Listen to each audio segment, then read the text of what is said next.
Baghdad شریف کے اندر کیا تھا، ایک ہلاکو نام کا بادشاہ تھا، اور وہ کیا کرتا تھا، اس نے ایک یہ مہم بنائی تھی کہ ہم بغداد کے اندر سے ایک ایک مسلمان کو کاٹ دیں گے، ایک ایک مسلمان کو مار دیں گے۔ اس نے اپنے سپاہیوں کو بھیجا، اور یہ کیا کرتے تھے، شراب نوشی ان میں تھی، شراب نوشی ان میں تھی، زناکاری ان میں تھی، سارے گناہ ان کے اندر تھے۔ اب یہ اس نے بادشاہ نے جب ان کو بھیجا اپنی فوج کو کہ جاؤ بغداد کے اندر ایک ایک کو کاٹ کے رکھ دینا، ایک ایک کر کو تباہ کر کے رکھ دینا، پھر ہم شراب پئیں گے وہاں بیٹھ کے۔ تو پوری فوج آئی، جب دیکھا کہ فوج آ رہی ہے بغداد شریف کی طرف، تو کیا ہوا، جتنے مسلمان تھے سب کے سب ایک اللہ کے ولی کی بارگاہ میں آ گئے، حضرت جام رحمت اللہ علیہ کی بارگاہ میں آ گئے، اور عرض کرنے لگے، اے اللہ والے، اے حضرت جام، آج ہمیں بچا لیجئے، وہ ہلاکو بادشاہ کی فوج آ رہی ہے، ہمیں تباہ کر دے گی، ہمیں مار دے گی، آج ہمیں بچا لیجئے۔ تو حضرت جام کیا کرتے ہیں، یہ اللہ والے تھے، اللہ کے ولی تھے، انہوں نے، ان کے پاس ایک کٹورا تھا، انہوں نے اپنے کٹورے کو پلٹا، جیسے ہی کٹورا پلٹا پورا بغداد اسی کٹورے کے اندر سما گیا۔ یہ اللہ والوں کا پاور ہوا کرتا ہے، اللہ والوں کی طاقت ہوا کرتی ہے، پورا کٹورا پلٹا اور بغداد اس کے اندر سما گیا۔ اب کیا فوج وہ جتنے سپاہی تھے ڈھونڈتے رہے کہ بغداد نظر نہیں آ رہا، بغداد کہاں چلا گیا، اور کیا ہلاکو بادشاہ کے پاس گئے، کہا بغداد نظر نہیں آیا، کہا تم کیسی بات کرتے ہو، بغداد تو سامنے ہی ہے اور تمہیں بغداد نظر نہیں آیا، کہا ہاں جی بغداد نظر نہیں آیا، کہا چلو کوئی بات نہیں۔ ادھر وہ شانت ہوئے، اب ادھر ان کو جب پتا چلا نا کہ اب کچھ ہم پر مصیبت آنے والی نہیں ہے، فوج چلی گئی، سپاہی چلے گئے واپس، جام رحمت اللہ علیہ کے پاس انہوں نے توبہ کی تھی کہ آج سے ہم توبہ کرتے ہیں کہ کوئی گناہ نہیں کریں گے، لیکن ایک بات یاد رکھیں، جب گناہ زیادہ بڑھ جاتے ہیں، جب گناہ زیادہ ہونے لگتے ہیں تو اللہ تعالیٰ ظالم بادشاہ کو مسلط فرما دیتا ہے، اللہ تعالیٰ ان پر ظالم بادشاہ کو مسلط فرما دیتا ہے جب ظلم زیادہ بڑھنے لگتا ہے۔ تو کیا ہوا کہ بغداد جب نظر نہیں آیا تو سپاہی لوٹ گئے، اب انہیں کیا موقع مل گیا کہ ارے اب تو مصیبت چلی گئی، اب یہ شراب پینے والا شراب پینے لگا، عیاشی کرنے والا عیاشی کرنے لگا، زنا کرنے والا زنا میں لگ گیا، تو جو گناہ کرتا تب اس گناہ میں ملبس ہو گیا۔ تھوڑی دنوں کے بعد کیا دیکھتے ہیں، پھر ہلاکو بادشاہ کی فوج آ رہی ہے، پھر اس کے سپاہی آ رہے ہیں، جب ان کے گناہ زیادہ بڑھے تو ان کی فوج پھر ادھر سے آئی، اب انہوں نے سوچا اب تو پھر مار دیے جائیں گے، کاٹ دیے جائیں گے، پھر اللہ والے کی بارگاہ میں گئے، حضرت جام کے پاس گئے، کہنے لگے اے اللہ والے آج ہمیں پھر بچا لو، وہ آئیں گے مار دیں گے، وہ آئیں گے ہم تو بالکل مارے جائیں گے، تباہ ہو جائیں گے، برباد ہو جائیں گے، اللہ والے ہمیں بچا لو۔ حضرت جام نے اپنے کٹورے کو پلٹا، اپنے کٹورے کو پلٹا، کیا ہوا، پھر بغداد اسی کٹورے میں سما گیا اور وہ لوگ بچ گئے، پھر سپاہی واپس چلے گئے، جب سپاہی واپس چلے گئے تو پھر انہوں نے ابھی توبہ کی تھی، لیکن جب مصیبت سر سے ٹلی، ہمارے اندر بھی یہی موجود ہے، جب مصیبت آتی ہے تو ہم توبہ کرتے ہیں، ابھی مصیبت آئے، کتنی بڑی مصیبت آ جائے تو ہم ایسی توبہ کرتے ہیں کہ آج کے بعد کبھی بھی وہ کام نہیں کریں گے، اللہ کی قسم کھا کے کہتے ہیں آج کے بعد ایسی کام نہیں کریں گے، وہ نہیں، لیکن جب مصیبت سر سے چلی جاتی ہے، ٹل جاتی ہے تو پھر اسی کام پر ملبس ہو جاتے ہیں، اسی میں لگ جایا کرتے ہیں۔ تو جب انہیں پتا چلا کہ سپاہی چلے گئے، واپس چلے گئے، تو انہوں نے کیا کیا، پھر وہی عیاشیاں کرنے لگے، پھر وہی گناہوں پہ ملبس ہو گئے۔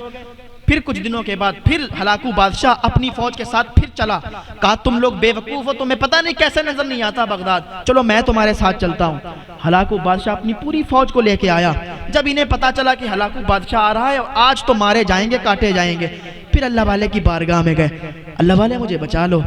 اے جام رحمت اللہ علیہ مجھے بتا لو،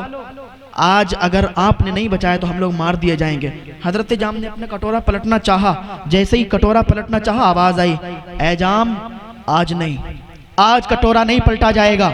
آج انہیں نہیں بچایا جائے گا، اگر آج بھی تم انہیں بچا لو گے تو پھر یہ عیاشیوں پہ لگ جائیں گے، پھر یہ گناہ کرنے لگیں گے، تم انہیں کتنی چھوٹ دو گے۔ آواز آئی، حضرت جام نے کٹورا نہیں پلٹا، پھر کیا ہوا، ہلاکو بادشاہ نے آ کے ایک ایک کے سروں کو کاٹا تھا اور ان کے سروں کے مینار تعمیر کر کے ان کے سامنے شراب پی تھی۔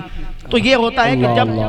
اپنے آپ کو بدلنا چاہیے، جس دن سے ہم یہ کر لیں، ارادہ کر لیں کہ اللہ تعالی ہمیں معاف فرما دے، آج کے بعد ہم کبھی ان گناہوں کو نہیں کریں گے جو گناہ کر رہے ہیں، دوبارہ کبھی ان گناہوں کے قریب نہ جائیں، تو انشاءاللہ آپ بخش دیے جائیں گے۔ اللہ کی بارگاہ میں توبہ کریں، اللہ تعالیٰ آپ کے گناہوں کو معاف فرما دے گا، آپ کے گناہوں کو بخش دے گا، بس آئیں تو اللہ کی طرف۔ اللہ تعالیٰ تو بلاتا ہے میرے بندے آ تو سہی، میں تیری توبہ قبول فرمانے والا ہوں، میں تجھے معاف فرمانے والا ہوں، تو نے کتنے بھی گناہ کر دیے، تو نے کتنے بھی گناہ کر دیے، لیکن اللہ معاف فرمانے والا ہے، اللہ تمہارے گناہوں کو ایسے ہی معاف فرما دے گا اگر تم سچی توبہ کرو گے، ایسے گناہ معاف فرما دے گا جیسے تم نے کبھی گناہ ہی نہیں کیے ہیں۔ ایسے تم ہو جاؤ گے، اللہ تعالیٰ ایسے تمہیں معاف فرما دے گا۔ ہاں، میں آخری بات کہہ کر گزر جانا چاہتا ہوں کہ بس اپنے دلوں کو تبدیل کر لیں۔ ایک انسان نے خواب دیکھا، ایک شخص نے خواب دیکھا، اور خواب کے اندر یہ اتنی بڑی بڑی باتیں موجود ہیں، اتنی نصیحت کی باتیں موجود ہیں، جس نے عمل کر لیا تو انشاءاللہ اس کا بیڑا پار ہو جائے گا۔ ایک انسان نے خواب دیکھا کہ اسے ایک شیر دوڑا رہا ہے اور وہ بھاگ رہا ہے، شیر دوڑا رہا ہے، وہ بھاگ رہا ہے، بھاگتے بھاگتے بھاگتے بھاگتے وہ ایک درخت کے پاس ٹھہرا۔ اب اس نے سوچا کہ درخت پر چڑھ جائیں گے تو شیر سے بچ جائیں گے۔ درخت کے پاس جیسے ہی رکا تو وہاں دیکھتا ہے کہ ایک بہت بھاری گڑھا ہے، ایک گڈھا کھدا ہوا ہے، اس میں دو کالے کالے سانپ ہیں، ایک کالے رنگ کا ہے، دوسرا بھی کالے رنگ کا ہے، دو اژدہے ہیں۔ اب اس نے کیا دیکھا کہ اس پر کود گیا اور اس پیڑ پر بیٹھ گیا، لیکن اس کی تو اب وہ حالت اس لیے خراب تھی کیونکہ نیچے دو کالے کالے سانپ تھے، گڑھا تھا اور شیر دوڑا رہا تھا، شیر اس کے پیچھے پڑا ہوا تھا۔ جب یہ اس پر بیٹھا تو بیٹھا ایسی ڈال پر جو ٹوٹنے والی تھی، جس کو دو چوہے کھتر رہے تھے، ایک کالے رنگ کا چوہا کھتر رہا تھا، ایک سفید رنگ کا چوہا کھتر رہا تھا، دو چوہے کھتر رہے تھے۔ لیکن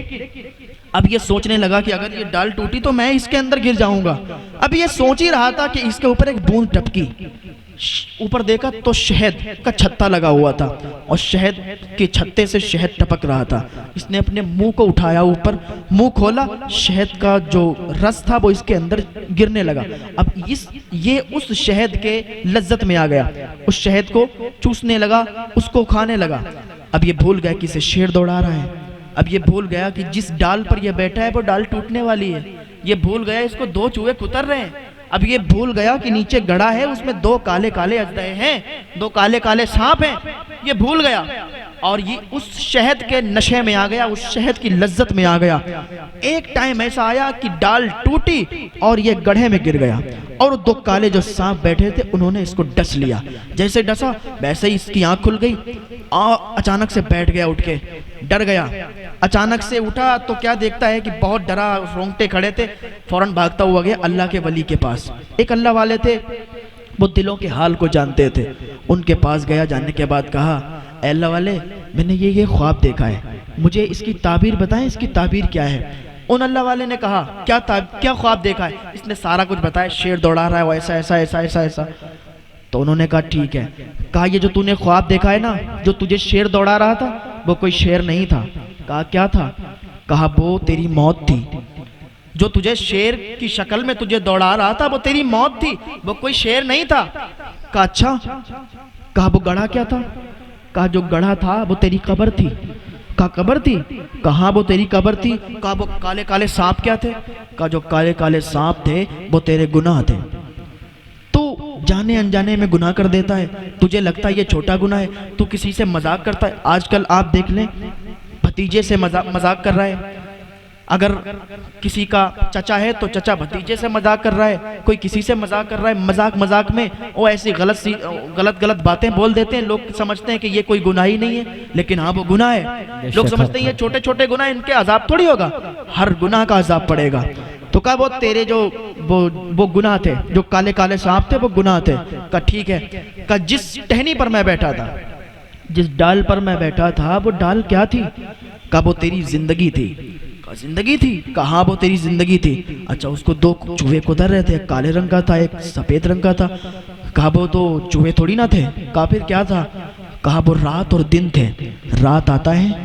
دن چلا جاتا ہے، رات آتی ہے، رات آتی ہے دن چلا جاتا ہے۔ اس طریقے سے تیری زندگی کے دن ختم ہوتے جا رہے ہیں، تیری زندگی کے دن گھٹتے جا رہے ہیں، اور جس دن تیری زندگی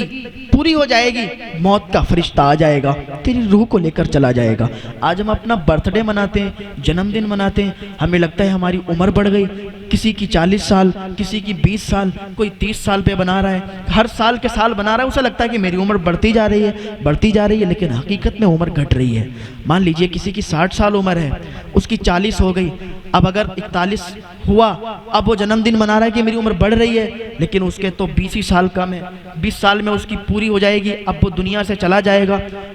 تو یہ اپنی زندگی میں ابھی آپ کے پاس وقت ہے، ٹائم ہے، آپ توبہ کر لیں، اللہ کی بارگاہ میں تائب ہو جائیں، اللہ تعالیٰ معاف فرما دے گا۔ لیکن وہ ایک شخص قبرستان میں کھڑا تھا، وہ کہہ رہا تھا کہ آج جو مردے ہیں نا، جو قبر میں چلے گئے ہیں، ان کے پاس ٹائم نہیں ہے، یہ توبہ کر نہیں سکتے، یہ اپنے گناہوں کی بخشش نہیں کر سکتے، اس لیے کہ وہ مر چکے ہیں، چلے جا چکے ہیں یہاں سے۔ لیکن ابھی ہمارے پاس ٹائم ہے، ہمارے پاس ٹائم ہے، اللہ کی بارگاہ میں اللہ تعالیٰ ہمیں معاف فرما دے گا۔ تو اس نے کہا کہ وہ ٹہنی کیا تھی؟ کہا وہ تیری زندگی تھی، وہ دو چوہے جو تھے نا کالے اور سفید رنگ کے، وہ رات اور دن تھے، رات آتا ہے دن چلا جاتا ہے، دن آتا ہے رات جاتی ہے، اس طریقے سے وہ زندگی کے دن ختم ہوتے جا رہے ہیں، اور جب تیری زندگی کے دن ختم ہوئے تو تیری موت آ گئی اور وہ ٹہنی گر گئی۔ کہا ٹھیک ہے، وہ مجھے سمجھ میں آ گیا، لیکن جو اوپر وہ شہد کا چھتا تھا وہ کیا تھا؟ جس کے منہ میں آنے سے میں بھول گیا کہ مجھے شیر دوڑا رہا ہے، میں بھول گیا کہ جس ٹہنی پر بیٹھا ہوں وہ ٹوٹنے والی ہے، میں ساری چیزیں بھول کے اس شہد کی لذت میں آ گیا، اس شہد کے نشے میں آ گیا۔ وہ کیا تھا؟ وہ اللہ والے کہتے ہیں وہی تو دنیا کا مزہ تھا، وہی تو دنیا کا مزہ تھا۔ جب تو دنیا کے مزے میں پڑا تو بھول گیا کہ تجھے مرنا ہے، تو بھول گیا کہ تجھے موت آنی ہے، لیکن نہیں، تو اس دنیا کے نشے میں آ گیا، دنیا کی طرف آ گیا اور تو ساری چیزوں کو بھول گیا، اسی لیے تیری ٹہنی ٹوٹی، تیری زندگی ختم ہوئی اور تیری موت آ گئی۔ تو ابھی تیرے پاس وقت ہے بیٹا، تو اللہ کی بارگاہ میں توبہ کر لے، اللہ تعالیٰ تیرے گناہوں کو معاف فرما دے گا۔ اسی وقت اس نے اللہ کی بارگاہ میں توبہ کر لی اور عریضہ پیش کر دیا، یا اللہ مجھ سے جو بھی گناہ ہوئے ہیں ابھی تک، جو میں گناہ کر چکا ہوں، اللہ تعالیٰ مجھے معاف فرما دے۔ سچے دل سے توبہ کی تو جو سچے دل سے توبہ کرتا ہے اللہ تعالیٰ اسے معاف فرما دیتا ہے، اور ایسے ہی معاف فرما دیتا ہے جیسے اس نے کبھی بھی گناہ نہیں کیے۔